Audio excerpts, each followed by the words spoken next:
আচ্ছা, মার্কেটিংয়ের সবচেয়ে সেরা লেসনগুলো কি সবসময় বিজনেস স্কুলেই পাওয়া যায়? আজকে আমরা এমন একটা প্লেবুকের কথা বলবো যেটা কোনো ক্লাসরুমে তৈরি হয়নি, বরং তৈরি হয়েছিল ১৯৬০-এর দশকের একটা রক ব্যান্ডের মঞ্চে। হ্যাঁ, আমি দ্য গ্রেটফুল ডেডের কথা বলছি।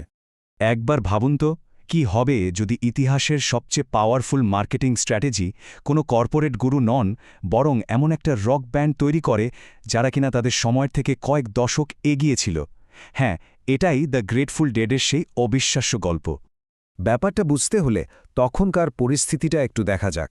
একদিকে ছিল ট্রেডিশনাল মিউজিক ইন্ডাস্ট্রি, যারা তাদের প্রোডাক্ট আর ব্র্যান্ডকে একদম আঁকড়ে ধরে রাখত। আর অন্যদিকে ছিল গ্রেটফুল ডেড। তারা ঠিক তার উল্টো পথে হেঁটেছিল। তারা তাদের প্রোডাক্ট বিলিয়ে দিয়েছে, ব্র্যান্ডের কন্ট্রোল তুলে দিয়েছে কমিউনিটির হাতে, আর রেকর্ডের বদলে বিক্রি করেছে অভিজ্ঞতা। মানে দুটো একেবারে ভিন্ন জগৎ। তাদের এই সাফল্যের প্রথম আর সবচেয়ে বড় লেসনটা কী ছিল? Lesson 1, build a community. মানে তারা কাস্টমার বানায়নি, তারা বানিয়েছিল একটা নিবেদিত প্রাণ কমিউনিটি। আর এই কমিউনিটি বানানোর জন্য তারা এমন একটা কাজ করেছিল যা ওই সময়ে কেউ কল্পনাও করতে পারত না। তারা তাদের ফ্যানদের কনসার্ট রেকর্ড করার পারমিশন দিয়েছিল। ভাবা যায়, যখন অন্য সব আর্টিস্ট রেকর্ডিং আটকানোর জন্য মরিয়া, তখন গ্রেটফুল ডেড উল্টো ফ্যানদের উৎসাহিত করত। আর তারা শুধু মুখেই বলেনি, তারা তাদের কনসার্টে রীতিমতো একটা আলাদা জায়গা বানিয়ে দিয়েছিল, যার নাম ছিল টেপার সেকশন। এখানে ফ্যানরা তাদের সব রেকর্ডিং ইকুইপমেন্ট নিয়ে চলে আসত, আর ব্যান্ড তাদের সাপোর্ট করত। মানে এটা কোনো আন্ডারগ্রাউন্ড ব্যাপার ছিল না, এটা ছিল তাদের স্ট্র্যাটেজির একটা ওপেন সেন্ট্রাল পার্ট। তো এর রেজাল্ট কি হলো? বিজনেসের ক্ষতি? একদমই না, বরং যা হলো তা ছিল অবিশ্বাস্য।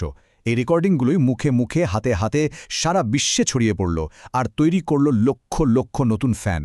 মানে যে জিনিসটা তারা ফ্রিতে বিলিয়ে দিচ্ছিল, সেটাই হয়ে উঠল তাদের সবচেয়ে বড় মার্কেটিং টুল। এর পেছনের সাইকোলজিটা কিন্তু খুব সিম্পল। মানুষ চায় না যে তাদের কাছে কিছু বিক্রি করা হোক, তারা চায় কোনো কিছুর অংশ হতে, একটা কমিউনিটির সাথে যুক্ত থাকতে। গ্রেটফুল ডেড ঠিক এইটাই বুঝেছিল। তারা কাস্টমার বানায়নি, তারা তৈরি করেছিল ডেড হেডস, যারা শুধু ফ্যান ছিল না, ছিল একটা বিশাল পরিবারের মতো। কমিউনিটি তো হলো, এরপর তারা আরও একটা বড় নিয়ম ভাঙে, আর সেটাই আমাদের দ্বিতীয় lesson, let go of control. মানে ব্র্যান্ডের ওপর থেকে নিজেদের কন্ট্রোলটা ছেড়ে দেওয়া। দেখুন, বেশিরভাগ বিজনেসই চায় তাদের ব্র্যান্ড মেসেজ, লোগো সবকিছু নিজেদের কড়া নিয়ন্ত্রণে রাখতে, তাই না? কিন্তু গ্রেটফুল ডেড তারা করেছিল ঠিক এর উল্টোটা। তারা স্বেচ্ছায় তাদের ব্র্যান্ডের উপর থেকে নিজেদের কন্ট্রোল ছেড়ে দিয়েছিল। কিভাবে? আরে তারা তো ফ্যানদের হাতেই সব ক্ষমতা দিয়ে দিয়েছিল। ফ্যানরা নিজেরাই পোস্টার বানাচ্ছিল, নিজেদের মধ্যে টেপ ট্রেড করছিল, আলাদা আলাদা ফ্যান গ্রুপ তৈরি করছিল। মানে পুরো কালচারটাই অর্গানিক্যালি ছড়িয়ে পড়ছিল। আর ব্যান্ড, তারা এই সব কিছুকে আরও উস্কে দিত। এর ফলে কি তৈরি হলো জানেন? শুধু মার্কেটিং না, তৈরি হলো ওনারশিপ, মানে মালিকানা। ফ্যানরা ফিল করতে শুরু করলো যে এই ব্র্যান্ডটা আমাদের। আর যখন কেউ কোনো কিছুকে নিজের ভাবতে শুরু করে, তখন সেটার জন্য নিজের সেরাটা দিয়ে লড়ে, সেটাকে প্রমোট করে। আচ্ছা, এবার আসা যাক তাদের তৃতীয় লেসনে। আর এটা হয়তো তাদের সবচেয়ে modern idea, sell an experience. মানে প্রোডাক্ট নয়, অভিজ্ঞতা বিক্রি করুন। তখনকার দিনে অন্য সব ব্যান্ড ফোকাস করত রেকর্ড বিক্রির ওপর, কিন্তু গ্রেটফুল ডেডের মূল ব্যবসা ছিল কনসার্ট, তাদের লাইভ শো। তাদের কাছে অ্যালবামগুলো ছিল অনেকটা কনসার্টের বিজ্ঞাপনের মতো। আসল প্রোডাক্ট ছিল সে লাইভ এক্সপিরিয়েন্সটা। আর তাদের প্রত্যেকটা কনসার্ট ছিল ইউনিক। কোনো দুটো শো একরকম হতো না। প্রতি রাতেই গানের সেটলিস্ট চেঞ্জ হতো, মঞ্চেই হতো লাইভ ইম্প্রোভাইজেশন, তৈরি হতো এমন সব ম্যাজিক্যাল মোমেন্ট যা আগে থেকে কেউ আন্দাজ করতে পারত না। মানে প্রতিটা রাতই ছিল একটা নতুন অ্যাডভেঞ্চার।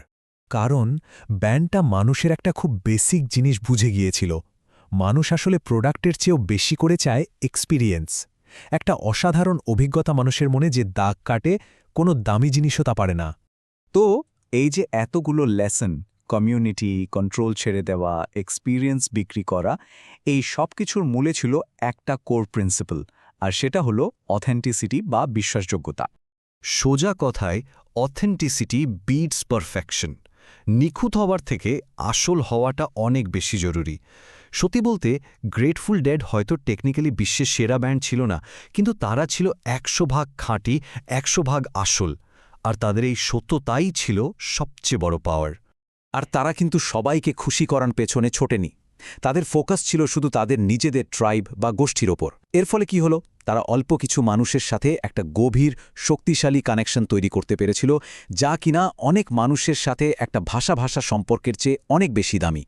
কিন্তু প্রশ্ন হল, কয়েক দশক আগের এই স্ট্র্যাটেজিগুলো আজকের এই ডিজিটাল যুগে এসে কতটা প্রাসঙ্গিক? চলুন সেটাই দেখা যাক। আজকে আমরা মার্কেটিংয়ের যে বড় বড় টার্মগুলো শুনি, community building, user generated content, experience driven engagement, authentic story telling, এই সব কিছু আক্ষরিক অর্থেই সবকিছু গ্রেটফুল ডেড আবিষ্কার করেছিল। আর সেটা করেছিল ইন্টারনেট বা সোশ্যাল মিডিয়া আসার কয়েক দশক আগে। তাহলে শেষ প্রশ্নটা এটাই, কি হবে যদি আজকের দিনের বিজনেসগুলো নিজেদেরকে শুধু বিজ্ঞাপনদাতা হিসেবে না দেখে বরং কমিউনিটি বিল্ডার হিসেবে দেখতে শুরু করে? গ্রেটফুল ডেডের লেগেসি আমাদের এটাই শিখিয়ে যায়, মানুষের সাথে একটা আসল কানেকশন তৈরি করতে পারেই হলো পৃথিবীর সবচেয়ে শক্তিশালী মার্কেটিং।